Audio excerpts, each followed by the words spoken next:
Welcome to Let Me Fix This. Enjoy the video. You start by signing in and immediately backing up the live theme so you can revert if needed. Once done, pick a base theme or import a package to avoid rebuilding from scratch. Make a new theme draft, name it clearly, and set its scope, site-wide or specific pages, so you don't accidentally override unrelated areas. You'll now be ready to enter the editor and apply initial assets like logos and global palettes before detailed edits.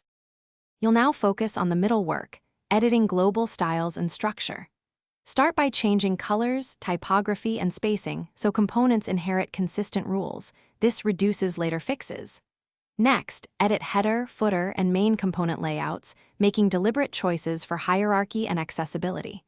Then set responsive breakpoints and component states, hover, active, disabled, so everything behaves predictably. Make frequent saves. You finish by previewing the theme on multiple devices and as different user roles to catch visibility or permission issues. Once confident, publish to staging or schedule a phased rollout to production so you can monitor impact.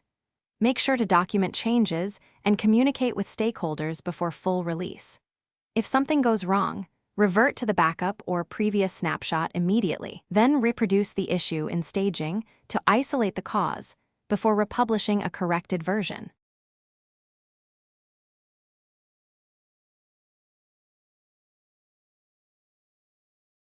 Thanks for watching. If you found this helpful, don't forget to like and subscribe.